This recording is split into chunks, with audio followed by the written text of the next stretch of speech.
Hello बच्चों आज आपकी विज्ञान कक्षा 8 का चौथा पाठ करेंगे हम दहन और ज्वाला। इससे पहले हम इस पाठ के अन्य प्रश्न उत्तर जो है महत्वपूर्ण प्रश्न उत्तर वो कर चुके हैं। आज हम इसके अभ्यास के प्रश्न उत्तर करेंगे। ठीक है, तो चलो शुरू कर लेते हैं पहले पाठ से, पहले क्वेश्चन से। पहला क्वेश्चन जो है हमारा वो दिया हुआ है, दहन की परिस्थितियों की सूची बनाइए। दहन मतलब जो ज्वाला जो होती है, जैसे यहाँ चित्र में दिखाया हुआ है कि दहन जो होता है इसके लिए हमें क्या क्या चीज़ें चाहिए होती हैं। ठीक है, तो दहन देखो कोई जो हम पाठ पढ़ चुके हैं उसमें था कि सबसे पहले तो हमें कोई दाह्य पदार्थ चाहिए होता है। दाह्य पदार्थ जिस पदार्थ को जलना है, ठीक है, दाह्य पदार्थ सबसे पहले आवश्यक है। ठीक है, उसके बाद यहाँ पर जब वो पदार्थ जलना शुरू करे, वह जलना शुरू करने तक उसको एक तापमान की ज़रूरत होती है। उस तापमान को कहते हैं ज्वलन ताप। ठीक है, तो यानी कि कोई भी पदार्थ जब अपने ज्वलन ताप पर आ जाता है तभी वह जलना शुरू करता है। अब वो जलना शुरू कर गया, पर मान लो वहाँ ऑक्सीजन नहीं है तो वह बुझ भी जाता है। ठीक है, तो इसलिए तीसरी परिस्थिति हमारी क्या हो गई, ऑक्सीजन। ठीक, तो हमें किस किस चीज़ की आवश्यकता हो गई, दहन जो है उसके लिए परिस्थितियाँ हमारे पास, पहली है दाह्य पदार्थ, दूसरी है ज्वलन ताप और तीसरी है ऑक्सीजन की उपस्थिति। ठीक है बच्चों, तो इस तरह से ये क्वेश्चन हमारा पूरा होता है। इसका आंसर पढ़ लेते हैं। आंसर में क्या लिखा हुआ है, आंसर में लिखा है दहन के लिए 3 आवश्यक परिस्थितियां हैं। पहला दाह्य पदार्थ, दूसरा पदार्थ का ज्वलन ताप, तीसरा ऑक्सीजन की उपस्थिति। ठीक है, ये तीनों ही चीज़ें हमें, कोई पदार्थ जलना शुरू करता है तो उसके लिए ये तीनों आवश्यकताएं जरूरी हैं। ठीक है, अब अगला क्वेश्चन देखते हैं। नेक्स्ट क्वेश्चन जो है, रिक्त स्थान दिए हुए हैं, रिक्त स्थानों की पूर्ति कीजिए। तो पहला दिया है लकड़ी और कोयला। लकड़ी और कोयला जलने से वायु का होता है डैश होता है, क्या होता है, प्रदूषण। ठीक है, बिल्कुल ठीक सही बात है। लकड़ी और कोयला जो होते हैं बहुत धुआं करते हैं, और जो वो धुआं जो निकलता है उससे हमें, कई बार आपने खुद भी देखा होगा, हमें खांसी आनी शुरू हो जाती है, सांस लेने में प्रॉब्लम होती है ना, तो उससे क्या होता है, प्रदूषण होता है। ठीक, तो इसके बाद हम अगला देखते हैं, रिक्त स्थान क्या लिखा है। घरों में काम आने वाला एक द्रव ईंधन। घरों में जिस द्रव ईंधन का हम ज़्यादा से ज़्यादा प्रयोग करते हैं, द्रव मतलब फ्लूइड या तरल पदार्थ। ठीक है, तो तरल रूप में जिसे हम प्रयोग करते हैं वह है मिट्टी का तेल। क्या होता है बच्चों, मिट्टी का तेल। ठीक है, तो आपका आंसर हो गया इसमें मिट्टी का तेल। इसके बाद अगला है, जलना प्रारंभ होने से पहले ईंधन को उसके, अभी हमने पहले क्वेश्चन में देखा कि किसी भी ईंधन को जलने के लिए क्या परिस्थितियाँ चाहिए होती हैं, उसका एक तापमान होता है, उसको एक तापमान पर जलना होता है। वो जो ताप है उस पर जब वो पदार्थ आ जाता है तभी वो जलना शुरू करता है, तो इसलिए उस ताप को क्या कहते हैं, ज्वलन ताप। क्या कहा जाता है बच्चों, ज्वलन ताप। ठीक, तो आंसर क्या हो गया हमारा, ज्वलन ताप। ये देखिए यहाँ लिखा हुआ है ज्वलन ताप। तो जलना प्रारंभ होने से पहले ईंधन को उसके ज्वलन ताप तक गर्म करना आवश्यक है। अगला देखते हैं, तेल द्वारा उत्पन्न आग को किसके द्वारा नियंत्रित नहीं किया जा सकता। यहाँ बच्चों इस बात पे ध्यान देना कि लिखा है नहीं किया जा सकता, तो तेल को हम किससे नियंत्रित, तेल वाली आग को किससे नियंत्रित नहीं करना चाहिए, हमें पानी से। क्यों नहीं करना चाहिए, क्योंकि पानी जो होता है बच्चों वो भारी होता है ना। जैसे अगर हमारे पास ये पानी है और इसके ऊपर तेल है, तो तेल हमेशा ऊपर आपने देखा होगा तैरता रहता है, ठीक, और पानी नीचे रहा रहता है। तो हम जिस आग को बुझा रहे हैं वो आग तो ऊपर लगी हुई और पानी नीचे चला गया है ना, तो आग तो बुझेगी ही नहीं, तो फ़ायदा क्या हुआ। तो इसलिए तेल द्वारा उत्पन्न आग को हमें पानी द्वारा नियंत्रित नहीं करना चाहिए। ठीक, आगे देखते हैं। अगला है, क्वेश्चन दिया हुआ है, समझाइए कि मोटर वाहनों में सीएनजी के उपयोग से हमारे शहरों का प्रदूषण किस प्रकार कम हुआ है। तो मोटर वाहनों में जब आजकल सभी आपने देखा होगा जगह जगह पे सीएनजी के पेट्रोल पंप्स जैसे खुलते हैं ना, वैसे ही इनके भी पंप खुले हुए हैं, है ना, तो वहाँ से लोग सीएनजी भरवा रहे होते हैं। तो सीएनजी को हम यूज़ कर रहे हैं ज़्यादा से ज़्यादा, क्यों कर रहे हैं, इससे ये लिख रहे हैं कि इससे शहरों का प्रदूषण किस प्रकार कम हुआ है, ये बताना है हमें।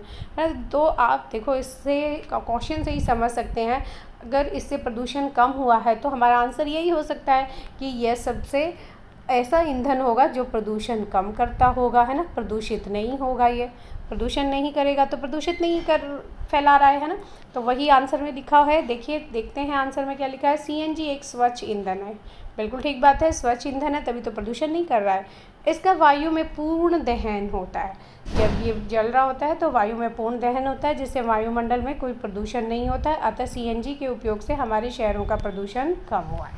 ठीक है, तो अब आगे देखते हैं अगला क्वेश्चन। अगला क्वेश्चन है, ईंधन के रूप में एलपीजी और लकड़ी की तुलना कीजिए। अब ईंधन के रूप में हमारे पास एलपीजी है और लकड़ी है। ठीक है, एलपीजी कौन सी है बच्चों? जो गैस तो आपके घरों में यूज़ की जाती है, घर में जो यूज़ करते हैं हम लोग गैस चूल्हे पे, वो सिलेंडर में जो होती है वह है एलपीजी। लकड़ी आपको सबको पता ही होगा। ठीक है, तो इनमें हमें बताना है दोनों में से कौन ज़्यादा अच्छा है। तो आप देखिए कि इसमें लिखा है आंसर में कि एलपीजी जो है, एलपीजी एक साफ स्वच्छ ईंधन है, जबकि लकड़ी जलने पर धुआं और हानिकारक गैस उत्पन्न करती है। एलपीजी का ऊष्मीय मान 55,000 किलो जूल पर केजी होता है। 55,000, ये आपने याद रखना है बच्चों, 55,000 किलो जूल के और फिर कैपिटल जे प्रति किलोग्राम, के और जी। ठीक है, इस तरह से ये इसकी इकाई है, ये आपने साथ में ज़रूर लिखनी है। ठीक है, तो 55,000 किलो जूल प्रति किलोग्राम होता है। और जो लकड़ी होती है उसका ऊष्मीय मान जो होता है वह 17,000 से केवल 22,000 तक होता है। और इसके साथ इसकी इकाई आपने ज़रूर लिखनी है, 17,000 से 22,000 किलो जूल प्रति किलोग्राम, इसके बीच में ही होता है। ठीक है, तो इस तरह से ऊष्मीय मान किस ईंधन का ज़्यादा हुआ? एलपीजी का ज़्यादा हुआ। 55,000 है उसका, है ना, तो वो ज़्यादा ऊष्मा देगा। तो ये साफ पता चल रहा है कि जो एलपीजी है वह अच्छी ऊष्मा देगा, तो हमारा जो खाना वगैरह हम जैसे बनाते हैं वो जल्दी से बनेगा। ठीक, और इस तरह से फिर इसके आगे देख लेते हैं हम आंसर में और क्या लिखा हुआ है। जो आंसर लिखा है हमारे पास कि एलपीजी एक साफ़ और स्वच्छ ईंधन है, जबकि लकड़ी जलने पर धुआं और हानिकारक गैसें उत्पन्न करती है। दूसरा है, एलपीजी का ऊष्मीय मान 55,000 किलो जूल प्रति किलोग्राम होता है, जबकि लकड़ी का ऊष्मीय मान 17,000 से 22,000 किलो जूल प्रति किलोग्राम के बीच होता है। एलपीजी का ज्वलन ताप बहुत कम होता है, बिल्कुल ठीक बात है। आपने देखा होगा जैसे ही माचिस की तीली या लाइटर आप गैस के पास लेके जाते होंगे वो एकदम से जल जाती है ना, तो इसका मतलब उसका ज्वलन ताप बहुत कम है। और जबकि लकड़ी को जब हम जलाते हैं तो अब काफ़ी टाइम लग जाता है उसको जलाने में ही, है ना, तो इसका मतलब लकड़ी का जो ज्वलन ताप है वह काफ़ी अधिक होता है। ठीक, तो इस तरह से ये अपना आंसर पूरा हुआ। आगे देखते हैं। अगला क्वेश्चन दिया हुआ है, कारण बताइए। कारण बताना है हमने, किस चीज़ का बताना है? पहला, विद्युत उपकरण से संबंध आग पर नियंत्रण पाने हेतु जल का उपयोग नहीं किया जाता। ये बिल्कुल ठीक बात है कि जब कोई विद्युत उपकरण में कोई आग लग जाए तो हमें वहाँ पर जल नहीं डालना चाहिए। और आपको खुद भी ये अंदाज़ा होगा बच्चों, देखो कि अगर कभी आप गीले हैं, आपके हाथ गीले हैं या आपकी चप्पल गीली हैं और आपने अचानक से मतलब कि अनजाने में कोई बिजली का स्विच वगैरह छेड़ दिया तो आपको वहाँ पर करंट लगता है ना, एकदम से विद्युत का झटका लग जाता है। तो विद्युत का जो झटका लगता है, करंट जो लगता है, वो किस कारण लगा? क्योंकि जल जो है वो विद्युत का सुचालक है और आपके शरीर के अंदर जल के माध्यम से विद्युत पहुंच गई और आपको एकदम करंट महसूस हुआ। ठीक, तो इसीलिए हमें कभी भी विद्युत उपकरण से जो आग लगी है उस पर जल से नियंत्रण नहीं पाने की कोशिश करनी चाहिए, क्योंकि वहाँ पर क्या होगा, वही झटका लग सकता है ना। तो आंसर भी देखो इसमें यही लिखा है, क्योंकि जल विद्युत का सुचालक होता है। कैसा होता है? सुचालक होता है, इसलिए जल विद्युत करंट का कारण बन सकता है। बिल्कुल ठीक है, विद्युत करंट का कारण बन सकता है और इससे काफ़ी हानि हो सकती है। ठीक है, इसके बाद अगला देखते हैं, एलपीजी लकड़ी से अच्छा घरेलू ईंधन है। ये बोल रहे हैं कि एलपीजी जो है वह लकड़ी से अच्छा घरेलू ईंधन है, इसका कारण बताइए। तो इससे पिछले वाले क्वेश्चन में भी हमने देखा था, दोनों की तुलना की थी, एलपीजी की और लकड़ी की, है ना। तो उसमें भी देखा था हमने कि जो एलपीजी होती है इसका ज्वलन ताप बहुत कम होता है, एकदम से इसमें आग लग जाती है ना, लकड़ी का ज़्यादा होता है। इसके बाद देखो इसमें और क्या है कि जो लकड़ी होती है उसको जब हम जलाते हैं, है ना, तो वहाँ पे राख उत्पन्न होती है। क्या उत्पन्न होती है बच्चों? राख उत्पन्न होती है। परंतु जब आप एलपीजी जला रहे हैं, मतलब कि आपके घर में जब मम्मी घर पे गैस चूल्हे पे खाना बनाती है, तो क्या वहाँ पे राख उत्पन्न होती है? नहीं होती है ना। तो वही अंतर हो गया यहाँ। एलपीजी जो है वह कोई भी जलने के बाद राख उत्पन्न नहीं करती, परंतु लकड़ी जो है वह राख उत्पन्न करती है। ठीक है।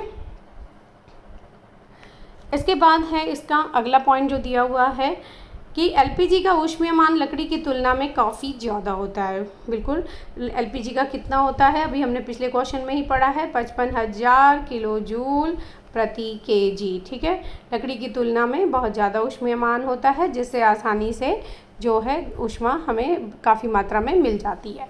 ठीक, इसके बाद अगला पॉइंट दिया हुआ है, एलपीजी स्वच्छ ईंधन है जबकि लकड़ी धुआं उत्पन्न करता है। बिल्कुल, इससे धुआं उत्पन्न होता है लकड़ी जलाने पर और सांस लेने में प्रॉब्लम होती है ना।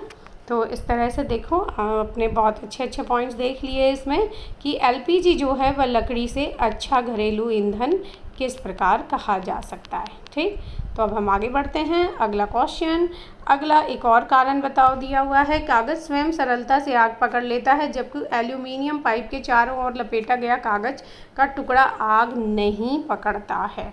तो देखो, मान लो हमारे पास कोई ऐसे एल्यूमिनियम जो है उसकी रॉड हो और उसके चारों तरफ हम लोग कागज़ लपेट दें, है ना, तो कागज़ आपने देखा होगा बहुत जल्दी से एकदम से जल जाता है ना। माचिस की तीली हम पास लाए और वो जल गया।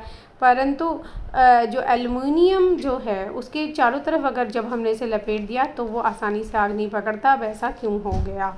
तो ऐसा किस लिए हो, तो जो ऐसा क्यों होता है बच्चों, आपने घरों में देखा होगा एल्युमिनियम के बर्तन जो सफ़ेद से सिल्वर कलर, आपकी मम्मी कहती होंगी सिल्वर के बर्तन ले आओ, चाय वगैरह बनाती होंगी उनमें, है ना। तो वो बर्तन एक्चुअल में क्या होते हैं, वो बर्तन एल्युमिनियम के होते हैं, है ना। तो उसके ऊपर जब हम कागज़ का टुकड़ा लपेट देते हैं उस एल्युमिनियम के किसी टुकड़े के ऊपर, तो कागज़ का टुकड़ा देर से क्यों जलता, कागज़ का टुकड़ा उस पर देर से क्यों जलता है? तो आंसर देखते हैं हम लोग, क्योंकि कागज़ का एल्युमिनियम पाइप के चारों तरफ लपेटने से कागज़ का टुकड़ा ज्वलन ताप तक पहुंचने से पहले ही ऊष्मा का कुछ भाग एल्युमिनियम पाइप को स्थानांतरित कर देता है। ठीक है ना, बिल्कुल सही बात है कि एल्युमिनियम को ऊष्मा स्थानांतरित हो गई और इसलिए कागज़ का टुकड़ा जो है वह आग नहीं पकड़ पाता, क्योंकि एल्युमिनियम जो है वह गर्म होने लग रहा है, वह धातु है, वह थोड़ी सी भी ऊष्मा मिलते ही आसानी से गर्म होना शुरू हो जाती है। ठीक है, इसके बाद हम अगला क्वेश्चन देखते हैं। अगले क्वेश्चन में एक पूछा गया है कि मोमबत्ती की ज्वाला का चिन्हित चित्र बनाइए। तो यहाँ पर ये आपके लिए ये चित्र बना दिया गया है। जो बना दिया गया क्या है, ये तो बिल्कुल आपकी बुक से लिया गया है, बुक से लगे यहाँ पर फ़ोटो ले दिया गया है उसका। ठीक है, तो आप ये अपनी बुक से भी बना सकते हैं। बिल्कुल ये चित्र आपने बनाना है, जिसमें जो बाहर का नीला नीला जो ये क्षेत्र दिख रहा होता है, सबसे बाहरी भाग जो होता है मोमबत्ती का, मोमबत्ती की ज्वाला का, ये यहाँ पर पूर्ण दहन होता है। ठीक है, और ये नीले रंग का होता है, आपने ये याद रखना है, ये नीले रंग का होता है और सबसे गर्म भाग होता है ये। ठीक, उसके बाद ये जो मोमबत्ती की जो लौ है, मतलब मोमबत्ती की जो बाती है, उसके पास का जो बीच का भाग जो पीले रंग में आपको दिखाई दे रहा है यहाँ, ठीक है, ये मध्य भाग है और यहाँ पर आंशिक दहन होता है। आंशिक दहन मतलब अधूरा या थोड़ा सा। ठीक है, तो इसलिए इस यहाँ पर क्या होगा, दहन कम हो रहा है तो ये कम गर्म होता है। ठीक, तो ये कम गर्म। इसके बाद ये बिल्कुल जो बाती के साथ में, बिल्कुल बाती जो है उसके बिल्कुल साथ में जो पोर्शन है वह कैसा होगा, काला होगा। ठीक है, यह है, ये है बिना जो जली मोमबत्ती। ठीक है, और ये बिल्कुल मतलब कि गर्म नहीं होता, ना के बराबर होता है, तो इसलिए इसको सबसे कम गर्म कह दिया जाता है। ठीक, तो ये आपका पूरा चित्र हो गया है। आप इसे बना लेंगे, अपनी बुक से बना लेंगे, चाहे तो यहीं से देखकर बना लेंगे। ठीक, तो अब हम आगे बढ़ते हैं। अगला क्वेश्चन जो दिया हुआ है, ईंधन के ऊष्मीय मान को, कौन सा मान बच्चों, ऊष्मीय मान को किस मात्रक द्वारा प्रदर्शित किया जाता है? ऊष्मीय मान का भी हम लोग पढ़ रहे थे कि जैसे एलपीजी का ऊष्मीय मान हमने किस इकाई में बोला था, किलो जूल प्रति किलोग्राम, है ना। तो यही इसकी मात्रक हो गया। ठीक, तो यहाँ पर ये देखिए साथ वाली सारणी में विभिन्न ईंधनों के ऊष्मीय मान दिए हुए हैं। किलोजूल प्रति किलोग्राम में। आप ये इधर से अपनी कॉपी में नोट कर सकते हैं।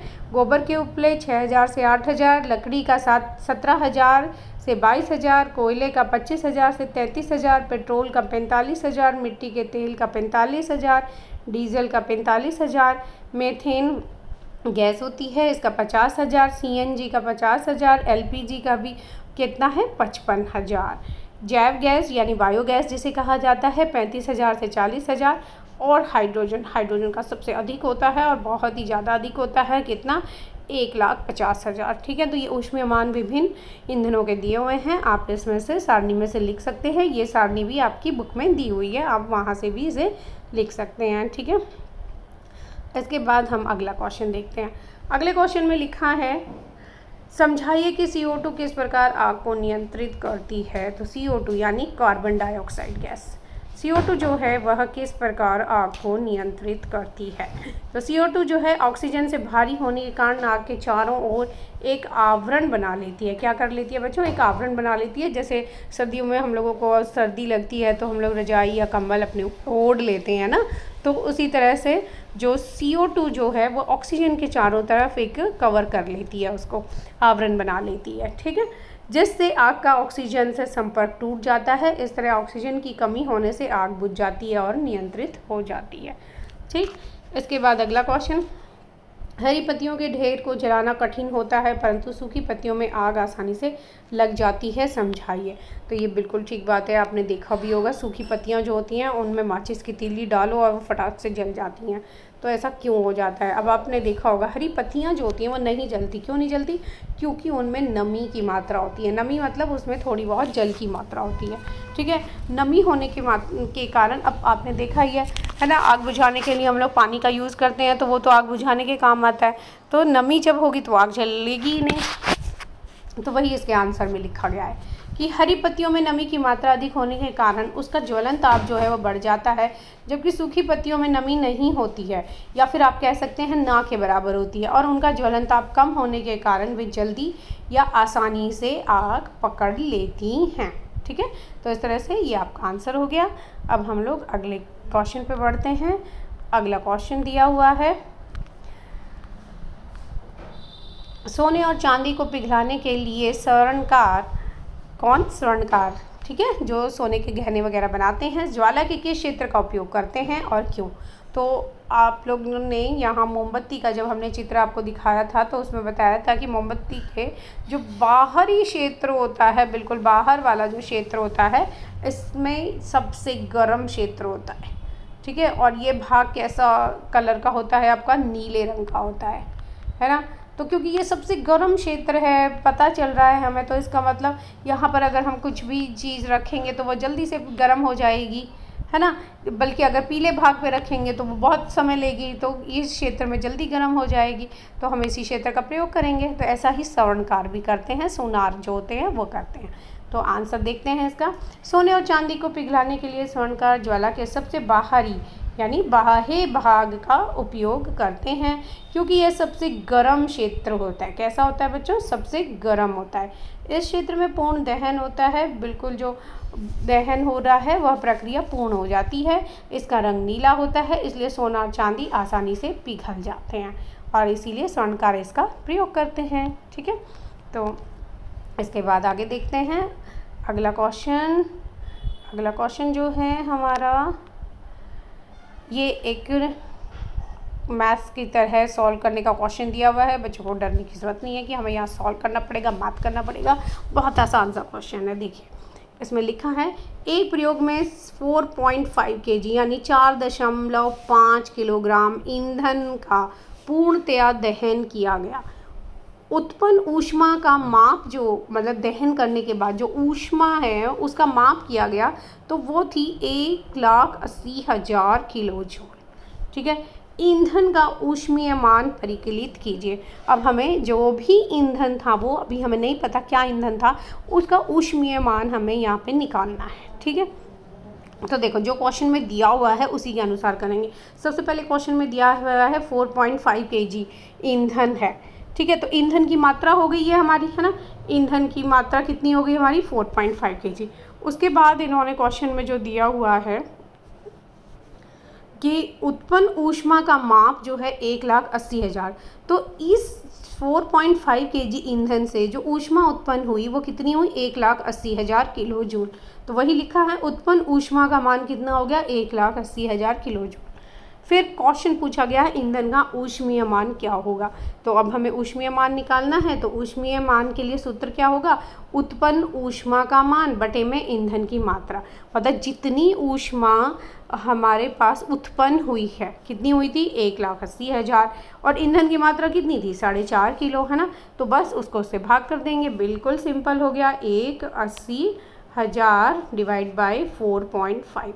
अब देखो यहाँ ये जो दशमलव है इसको भी हटाना है बच्चों। तो इसको हटाने के लिए हम क्या करेंगे? इस दशमलव को जैसे हमने यहाँ से केवल हमने लिख दिया 45, दशमलव हटा दिया, तो उस दशमलव के नाम का ऊपर एक 10 लिखा जाएगा, ठीक है। क्योंकि दशमलव के बाद केवल एक अंक है तो इसलिए एक 0 साथ में हम लगा देंगे, यानी 10 बना देंगे। अब इसको काट लेते हैं।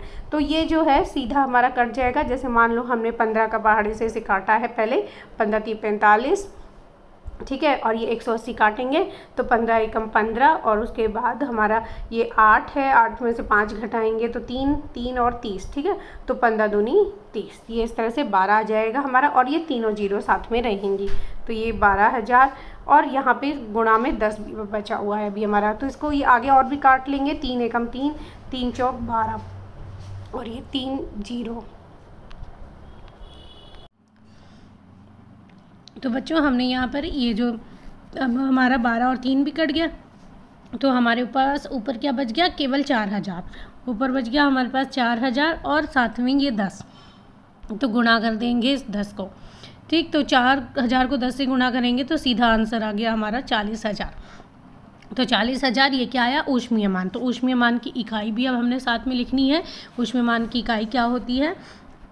किलो जूल प्रति किलोग्राम। ये आपने ज़रूर साथ में लिखनी है, ठीक है। तो उम्मीद है आपको अच्छे से समझ आ गया होगा। अब हम लोग अगले क्वेश्चन की तरफ बढ़ते हैं। अगला क्वेश्चन जो दिया हुआ है कि क्या जंग लगने के प्रक्रम को दहन कहा जा सकता है? विवेचना कीजिए। अब जो जंग लगना होता है, जैसे लोहा होता है, उसको अगर आप बाहर छोड़ देते हैं बारिश के मौसम में, तो वो ऑक्सीजन के साथ, मतलब ऑक्सीजन की उपस्थिति में अपने आप अभिक्रिया करके, और वहाँ पर वो लोहा जो है वो, या फिर मान लो कोई छोटी कील का टुकड़ा है, वो जंग लग जाता है उसमें। तो वह जो जंग लगने का प्रक्रम है वह किस तरह से हुआ है? बस यही इन्होंने पूछा है कि क्या उसे आप दहन कह सकते हैं। तो देखिए वो एक ऑक्सीजन के साथ अभिक्रिया कर रहा है, ठीक है। और दहन प्रक्रिया जो होती है उसमें हमने परिभाषा पढ़ी थी दहन की। दहन किसे कहते हैं? जिसमें ऊष्मा और प्रकाश उत्पन्न होता है। ऊष्मा के साथ और क्या उत्पन्न होगा? प्रकाश उत्पन्न होगा। तो वह अभिक्रिया कहलाती है हमारी दहन, ठीक है, जिसमें ऊष्मा और प्रकाश उत्पन्न हो। और यहाँ जो ये जंग लगना जो हो रहा है बच्चों, इसमें जो ऊष्मा उत्पन्न होती है यहाँ भी, पर बहुत थोड़ी मात्रा में होती है, और प्रकाश तो बिल्कुल ना के बराबर ही है, वहाँ तो वो प्रकाश तो है ही नहीं, ठीक है। तो इस प्रक्रिया को हम पूरी तरह से दहन नहीं कह सकते हैं, ठीक है। अगर जैसे कहीं बुक्स में या आप गूगल पे सर्च करते हो तो वहाँ पर लिखा होता है कि इसको हम धीमा दहन कह सकते हैं, बिल्कुल धीमा दहन। पर मैंने आंसर में इसको साफ लिखा है कि यह एक ऑक्सीजन की अभिक्रिया होती है, मतलब जो ऑक्सीजन के साथ लोहे की अभिक्रिया होती है, जिसके कारण यहाँ दहन की प्रक्रिया तो होती ही नहीं है, क्योंकि इसमें प्रकाश जो है वो उत्पन्न नहीं होता है, और ऊष्मा जो है वो बहुत ही कम मात्रा में ना के बराबर ही है, ठीक है। तो इसलिए यहाँ पर जो दहन है उसको हम ये नहीं कह सकते हैं, क्या मतलब कि जंग लगने को हम दहन की प्रक्रिया नहीं कह सकते हैं, ठीक। तो आंसर देखते हैं अब इसका जो लिखा हुआ है। दहन के प्रक्रम में पदार्थ ऑक्सीजन के साथ अभिक्रिया करके ऊष्मा और प्रकाश उत्पन्न करता है। यहाँ पर होता है की जगह बच्चों करता है भी लिख सकते हैं, करता है, ठीक है। दहन के प्रक्रम में पदार्थ जो है वह ऊष्मा और प्रकाश उत्पन्न करता है, ये आपने ध्यान देना है, ऊष्मा और प्रकाश पे।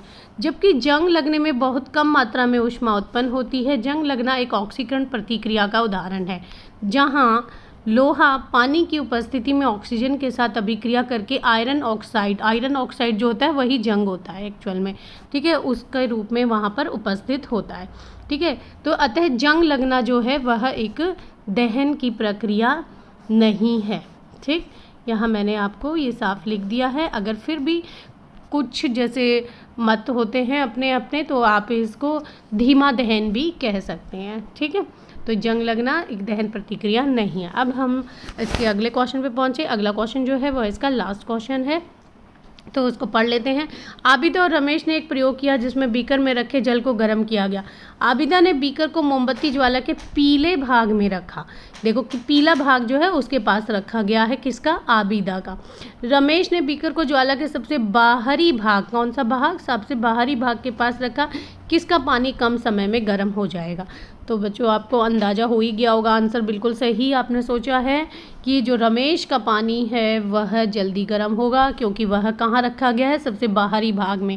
और सबसे बाहरी भाग जो होता है ज्वाला का वह सबसे गर्म होता है, जिसका रंग नीला होता है ना। तो रमेश का पानी जल्दी गर्म होगा, यही अपना आंसर होगा। रमेश का पानी कम समय में गर्म हो जाएगा क्योंकि मोमबत्ती की ज्वाला का सबसे बाहरी भाग सबसे अधिक गर्म होता है और पीला भाग कम गर्म होता है, ठीक है। तो इस तरह से बच्चों हमने देखा कि हमारे सारे आंसर अभ्यास के पूरे हो गए। आप सभी इनको पूरे कर लें, सुंदर राइटिंग में करें और चैनल को सब्सक्राइब, लाइक, शेयर ज़रूर कर दें। धन्यवाद बच्चों।